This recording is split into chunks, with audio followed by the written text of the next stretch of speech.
네, 안녕하세요. 한류와 언어 2022학년도 1학기 수업을 시작하도록 하겠습니다. 이제 뭐 수강 정정 기간도 끝나고 제대로 이제 어, 22학년도 1학기 강의가 아마 여기저기 다 여러분들도 시작했을 텐데요. 이제 우리도 본격적으로 한류와 언어 강의를 시작해 보도록 하겠습니다. 지금 업로드한 PPT를 여러분들이 모두 함께 보고 있을 텐데요.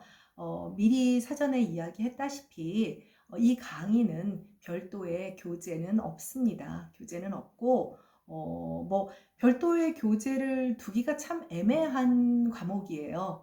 뭐 예를 들면 한국어와 한국 문화 뭐 이런 식의 과목들이 한국어 교육이라든지 국어 국문학과의 뭐 내부 과목으로 이제 요새 뭐 워낙에 이제 구조개편이니 해서 구조개혁이니 해서 학과 이름이 국문과가 아니라 뭐 문화 콘텐츠로 바뀌기도 하고 그래서 그러한 과목들은 있기는 합니다만 지금 이 과목의 성격은 솔직히 말씀드리면 우리 오늘 수업 시간에도 말하겠지만 문화 인류학적인 좀 사실 선생님의 역량이 그만큼 되지 않아서 문제지 거대 담론으로서의 어떤 그 문화 인류학 속에서의 언어와 문화의 상관관계에 대해서 한번 같이 고민해 보자. 그래서 좀 폭이 좀 좋게 말하면 넓고요.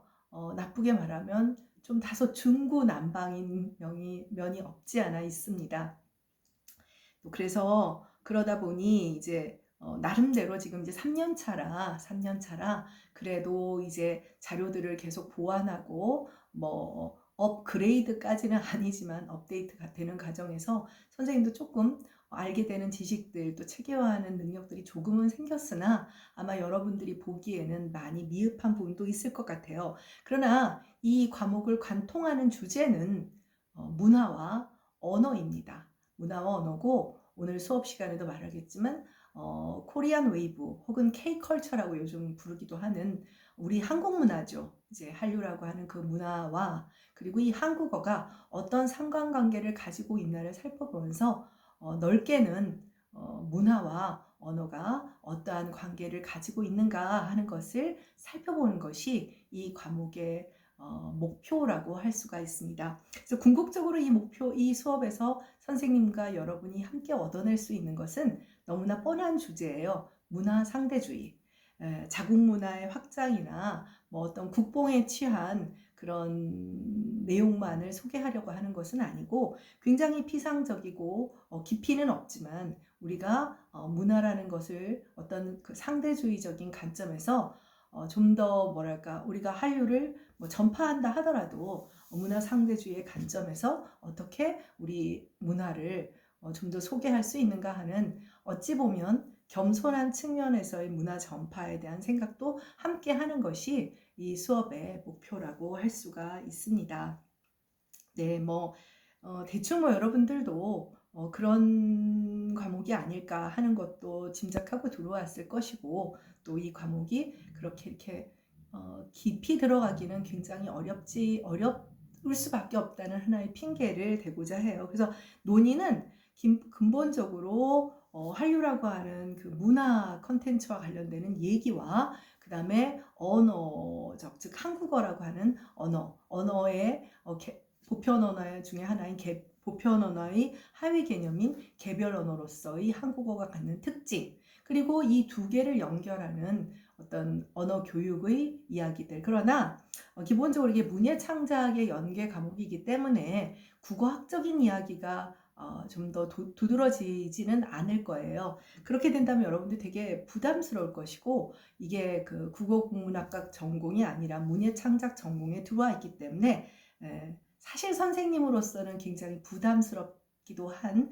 컨텐츠 쪽에 조금 더 포커스를 둘 생각입니다. 그러다 보니 이제 대중문화에 대해서 살펴보게 되겠죠. 대중문화에 대해서 살펴보게 되면서 한국의 대중문화가 이제 일제강점기 이후 어떠한 성격을 갖게 되었는가. 그래서 우리가 피지배의 역사를 통해서 얻게 되는 대중문화의 속성들, 뭐 일제의 관제 문화라든지 그리고 이제 해방 이후 6.25를 거치면서 미국 대중문화 영향을 어떻게 받게 되면서 현재의 어떤 그 K컬처라고 하는 그런 컨텐츠들을 만들어내게 되었는가 하는 것들을 좀 살펴보게 될 것입니다. 사실 여러분들이 아는 내용들이 많죠. 뭐 언론이나 여러분들이 좋아하는 대중 가수나 뭐 드라마나 영화를 통해서 단편적으로 많이 접하는 이야기들입니다. 그런데 그런 어떤 그런 대중문화적인 속성들을 가볍게 그냥 넘어갈 것이 아니라 지금 이제 뭐 어떻게 보면 뭐 프랑스의 마크롱 대통령이 말을 했잖아요.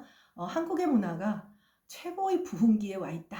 뭐 이런 이야기를 했는데 문화의 자부심을 갖고 최고의 문화의 자부심의 국가라고 할 수 있는 프랑스 대통령이 한 말이니 서구 사대주의의 관점을 갖고 있는 사람도 뭐 한류 이건 뭐 좀 있긴 있는 모양이네 라는 그런 생각을 요즘 하고 있는 것 같습니다.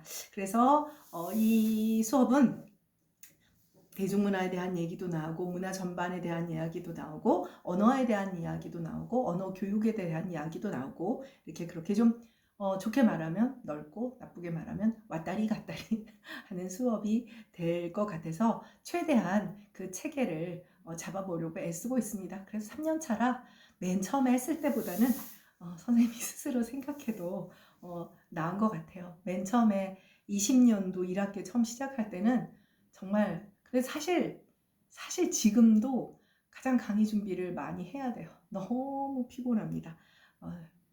선생님이 평생을 해왔던 것과는 너무나 다른 것을 접하게 되다 보니 선생님에게 대중문화라는 것은 그냥 소비하는 나의 스트레스를 푸는 소비의 대상이었지 뭔가 이렇게 고찰의 대상이 아니었어요. 늘 감사하게 소비했지만 내가 뭐 고찰하거나 연구하는 그런 대상이 아니어서 조금 힘들기는 합니다.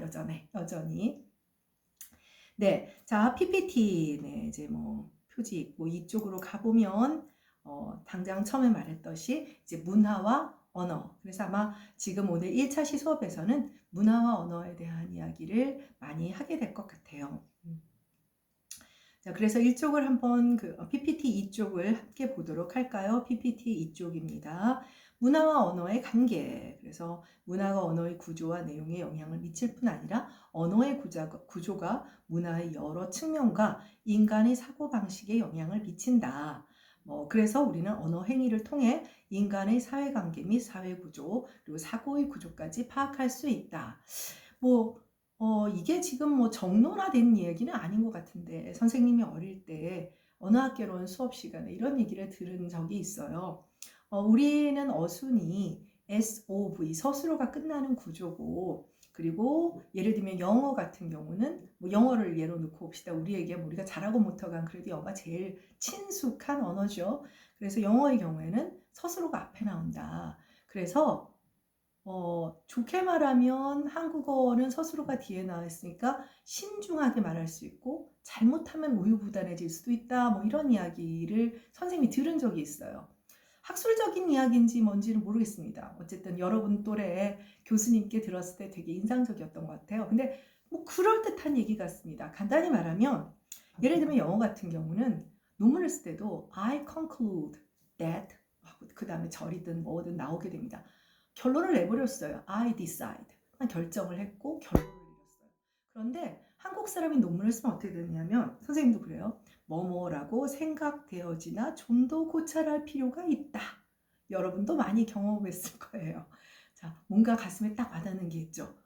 서술어가 뒤에 오니까 아까 선생님이 말한 대로 신중해지는 면도 있고 나쁘게 말하면 그럼 그렇게 생각되는데 더 고찰해 봐야 된다고 뭔 뜻이야? 지금 네가 하는 얘기가 맞다는 거야? 틀리다는 거야? 주장한다는 거야? 만다는 거야? 이렇게 시비를 걸 수도 있죠. 자, 서술어가 뒤에 오다 보니 막 흥분해서 들어와서 얘기를 하다가도 얘기를 하면서 약간의 냉각기가 생기잖아요. 그래서 결론으로 가서는 아니요. 제가 꼭 따지려고 하는 것은 아니고요. 라고 하다 보니 그 문화는 좋게 말하면 배려와 신중, 나쁘게 말하면 우유부단. 그러면 예를 들면 서술어가 앞에 나오는 영어 같은 경우는 화가 나면 상사에게 가서 당신 나 여기 그만둘 거야 책상을 딱 치게 되니까 굉장히 단호하고 그리고 추진력이 있는 반면 나쁘게 말하면 또 경솔할 수도 있고 뭐 극단적인 양분법적인 태도를 가질 수도 있겠죠.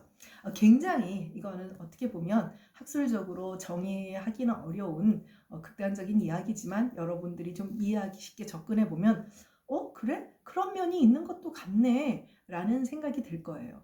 사실 그래서 우리가 다른 문화와 다른 언어를 접하지 않더라도 우리가 예를 들면 존대어를 쓰는 경우와 그렇지 않은 경우, 반말을 하는 관계에서만 보더라도 굉장히 그 언어적인 우리가 그 경어법을 하느냐 하지 않느냐 그것만으로도 인간관계에서 굉장히 다른 태도와 관계를 가지게 되잖아요. 그래서 언어와 뭐 예를 들면 뭐 이렇게 어떤 사회 구조, 사회 문화에는 밀접한 관계가 있다는 것을 굳이 강조하지 않아도 여러분들도 이해할 수 있을 겁니다. 네, 그래서 우리 PPT를 다시 보면 인간과 그 인간이 사용하는 언어와 문화는 뗄래야 뗄 수 없는 관계가 있다는 것은 특별한 지식이 없어도 알 수 있겠죠. 그래서 인간은 뭐 여러분도 알죠? 뭐 호모 루덴스, 뭐 그다음에 뭐 호모 폴리티쿠스, 뭐 여러 가지가 있습니다. 근데 인간은 호모 로켄스, 뭐 라틴어예요. 호모 로쿠엔스, 옛날에는 로쿠엔스라고 썼는데 지금 외래어 표기 보면 로켄스더라고요. 호모 로켄스. 이건 뭐냐면 언어를 사용하는 인간이라는 뜻이에요. 그래서 다른 동물과는 달리 언어를 사용한다. 언어를 사용한다. 의사소통의 수단으로 랭귀지를 사용한다. 라는 뜻입니다. 다른 동물과는 차별화되는 의사소통의 방식이 바로 이 언어라는 거죠. 커뮤니케이션. 우리가 언어를 사용하는 이유는 의사소통을 위한 것인데 다른 동물들도 의사소통을 해요. 의사소통을 해요. 그래서 우리가 다음 페이지에서도 뭐 꿀벌과 원숭이 아마 중고등학교 때에서도 뭐 심화학습 같은 데서 공부한 적이 있을 텐데 다른 동물들의 의사소통의 방식과는 차별화되는 방식이 있어요. 분절성, 추상성, 그 다음에 자의성이라는 거예요. 뭐 이렇게 들으니 굉장히 막연하게 들릴 텐데요. 막연하게 들릴 텐데 분절성은 뭐냐면 세그멘테이션, 나눈다라는 뜻이에요. 인간은 기본적으로 분절성 하니까 굉장히 어렵게 들리지만 분석하고 싶어 해요. 분석하고 싶어 합니다. 분석이라고 하는 것은 무엇이냐면요. 내가 눈으로 직접 보지 못한 것, 경험하지 못한 것도 내가 학습한 것을 통해 논리적으로 추론해내는 거예요. 이게 분석입니다. 인간의 모든 진화는 학문적인 발전은 분석의 근거를 하고 있어요. 분석을 얘기할 수 있는 분석, 좀 어려운 용어로 분절성, 언어학에서는 이제 그 분석을 이제 그 분절성이라는 용어를 쓰는데 간단히 말하면 우리가 분절음이라고 하면 자음과 모음이에요. 그래서 이 용어를 쓰는 겁니다. 그러니까 아마 이렇게들 얘기를 할 거예요. 그럼 분절성이라고 하는 것은 왜 추상성을 갖느냐? 자, 추상성이라고 하는 것은 자, 간단히 얘기하면 무지개를 한번 떠올려 볼까요? 자, 여러분들 무지개 지금 한번 떠올려 보고 그린다고 하세요. 어떻게 그릴 거예요, 무지개? 연필 들고 선을 긋겠죠. 선을 그으면서 고민을 할 겁니다. 빨간색이 위였을까? 보라색이 위였을까? 아이 모르겠다. 어찌되었건에 줄 긋고 빨주, 노초, 파란볼을 그 칸 사이에 집어넣을 거예요. 우리 뭐 오다 가다 뭐 분수에서 만들어지는 무지개도 본 적이 있잖아요. 자, 실제 무지개에 선이 있나요? 없죠. 무지개에는 선이 없어요. 선이 없고 우리는 선을 그려요. 실제 무지개는 빨간색에서 주황색으로 넘어가는 데는 그라데이션이 있을 뿐이에요. 거기에는 선이 없습니다. 무수히 많은 색감들을 통해서 보라색까지 이르게 되겠죠. 그리고 실제로 여러분들 자세히 보면 활주로초 파란보가 그렇게 선명하게 보이지도 않습니다. 그러고 보면 그렇죠. 그런데 우리는 아무 고민도 하지 않고 선을 긋고 선을 긋는다는 것이 분석, 즉 분절을 해내는 거죠. 자, 여러분들 나의 이야기를 듣고 있습니다. 막 지금 표기를 막 문자로 글로 받아 쓰는 사람도 있고, 뭐 여러분들은 보면 요새는 뭐 노트북 켜놓고 옆에 막 자판으로 앞에 또 다른 노트북 놓고 자판으로 막 받아 쓰고 녹음하고 막 그러죠. 그러면서 자연스럽게 선생님이 말하는 발음들을 자음자와 모음자로 받아 쓰고 있죠. 기억으로 쓰고 아로 쓰고. 분절음인 자음과 모음을 나누어서 쓰는 거예요. 근데 실제 나의 발언은 시의 날짜에 바라는 그냥 쭉 마치 무지개처럼 쭉 이어진 연속체일 뿐이에요. 그런데 인간이 그런 음성적 특성을 분석해서 분절하여 이런 특성을 가지고 있는 것은 자음이구나. 이런 특성을 가지고 있는 것은 모음이구나 라고 분절을 한답니다. 그러다 보니 리얼리티가 떨어지죠. 실제하고는 거리가 있어요. 우리는 머릿속에서 그런 추상화 작업을 하는 거예요. 분석을 통해서 추상화를 하는 거예요. 그래서 분절성과 추성성을 갖게 됩니다. 그리고 자의성은 뭐냐? 좀 쉽게 말하면 인위적인 거예요. 이러한 자음과 모음의 결합으로 우리가 나무라는 음의 연세를 발화를 합니다.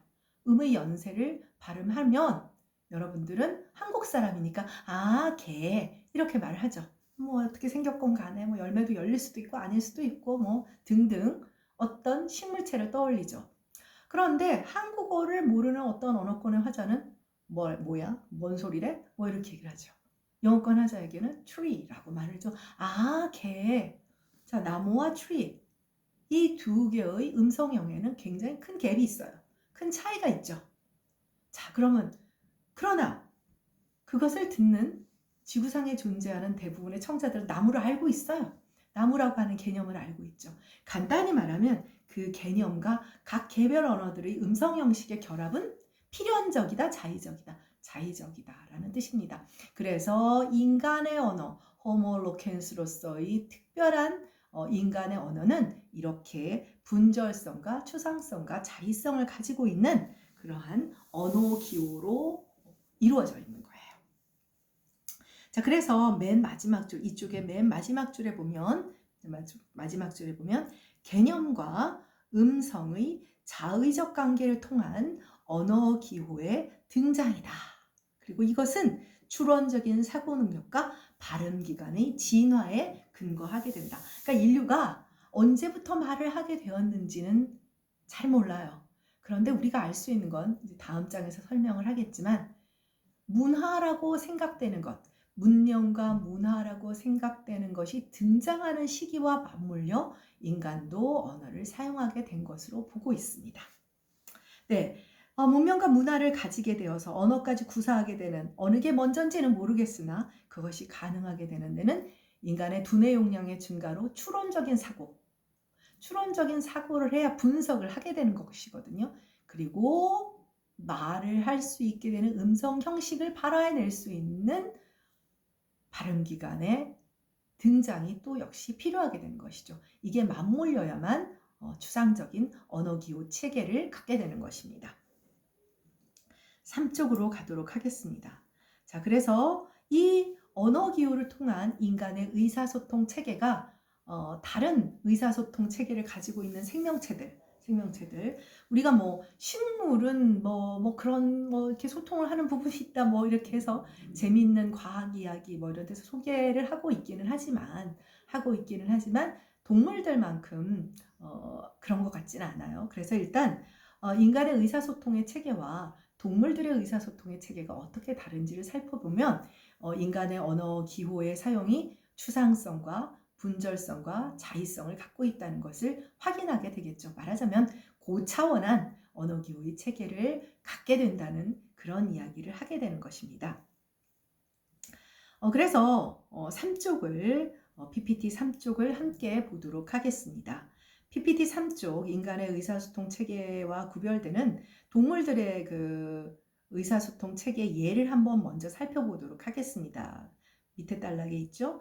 꿀벌의 의사소통. 그래서 오스트리아의 검정 꿀벌의 그 춤을 한번 살펴봤더니 동그랗게 원을 그리며 추느냐, 좌우 왕복을 하느냐, 직선으로 진행을 하느냐, 그 속도, 방향 이런 것들을 연구를 해봤어요.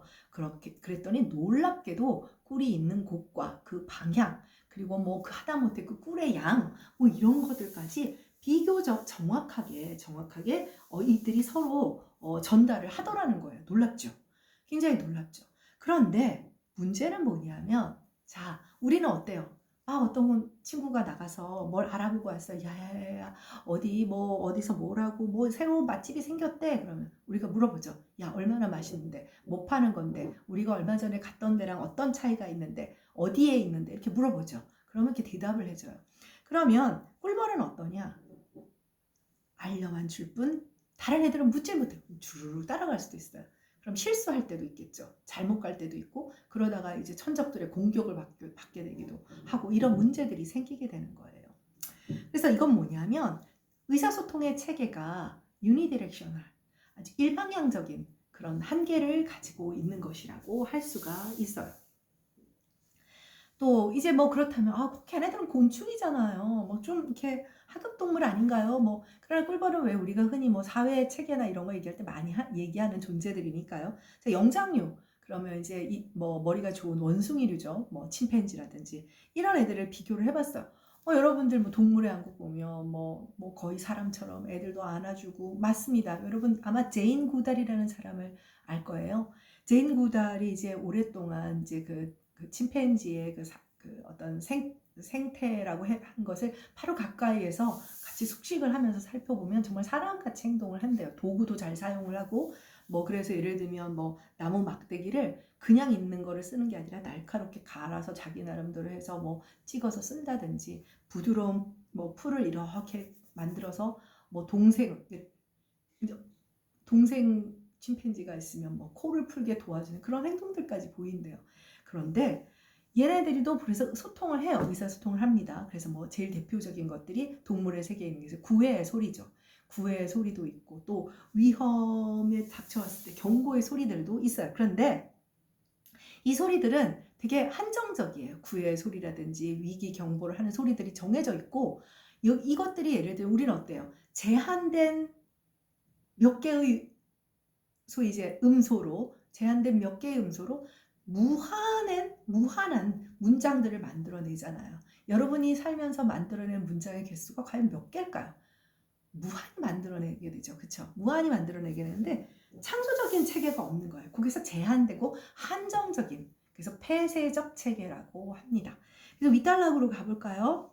그래서 인간의 의사소통의 체계의 특징은 이제 개방적 체계라고 해요. 자, 일단 동물들은 제한적이고 단절적인 기호 체계를 가지고 있어서 폐쇄적 체계, closed system이라고 하고요. 반면 인간은 제한된 언어 단위, 음소 몇 개 안 되죠. 네, 예를 들면 한국어 자음 뭐 19개밖에 안 되고 모음하고 이중모음 합해도 21개 뭐 이 정도밖에 안 되는데 이거 가지고 이 제한된 것으로 무한한 단어와 형태소들을 만들어내고 또 무한한 문장과 발화들을 만들어내서 다양한 소통을 해요.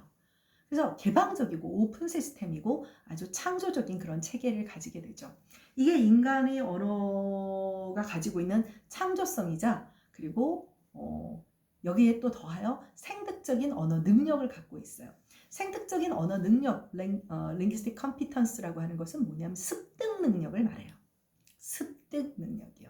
자, 여러분들 여러분들의 모국어는 한국어죠. 한국어를 배웠던 그 과정들이 떠올라요. 근데 영어 처음 배웠을 때 뭐 배웠는지 기억나죠? 제일 먼저 대부분 알파벳 A부터 썼죠. 그거 다 기억 못하는 사람이 없어요. 내가 중국어를 처음 배울 때, 일본어를 처음 배울 때, 스페인어를 처음 배울 때, 아랍어를 처음 배울 때 내가 무엇을 제일 먼저 했는지 알아요. 교재 사서 첫 번째 각 언어의 자모를 써봤겠죠.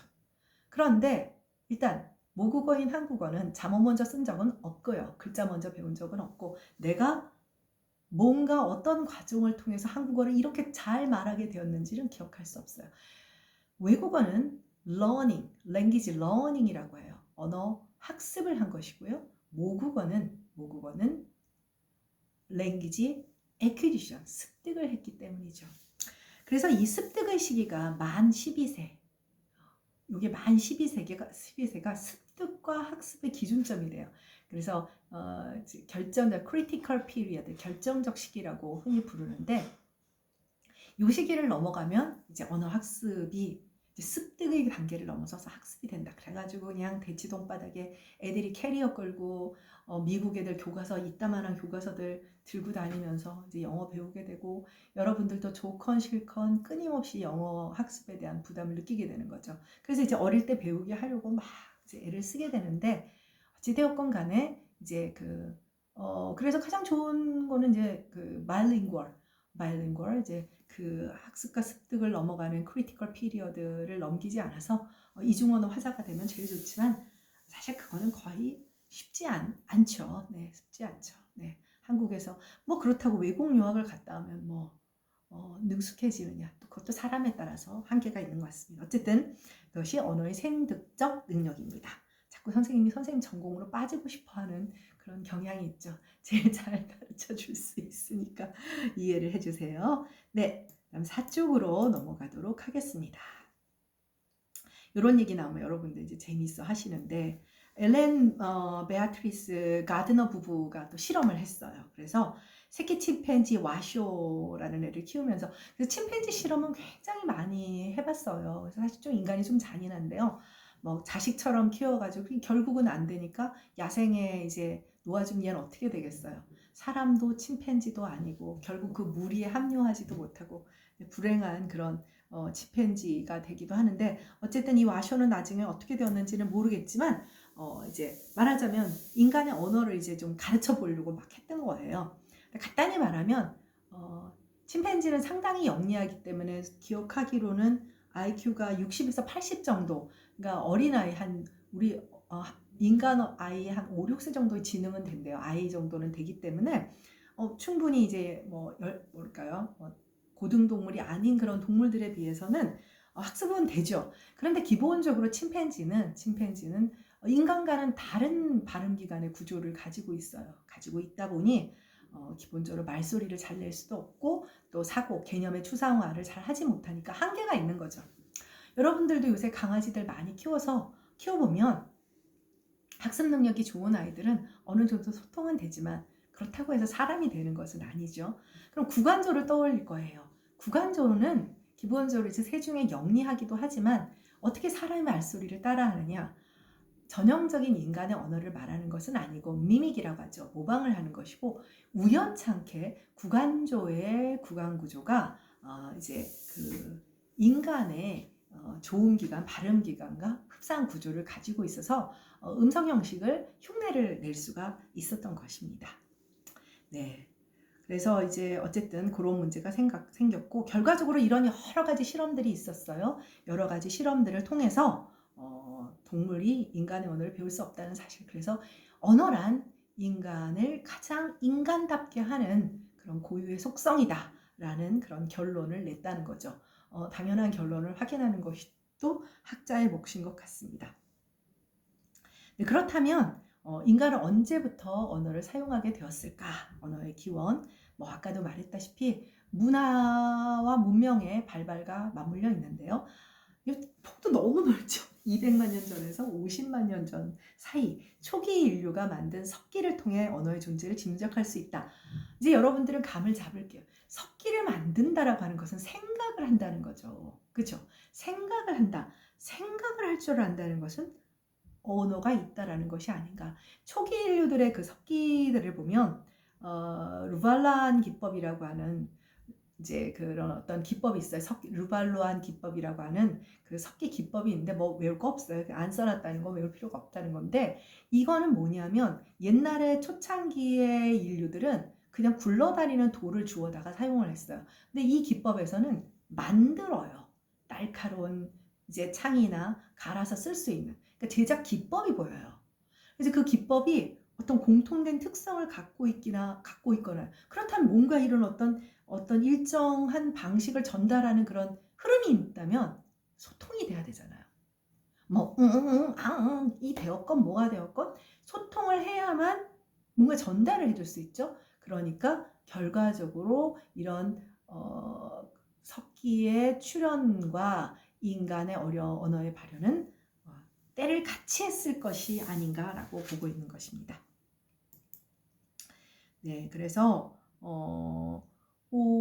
선생님이 좀 너무 길게 하고 있는 것 같은데 여기까지만 얘기를 하고 끝을 내도록 할게요. 석기 문화와 지금 이제 6쪽 아닙니다. 4쪽.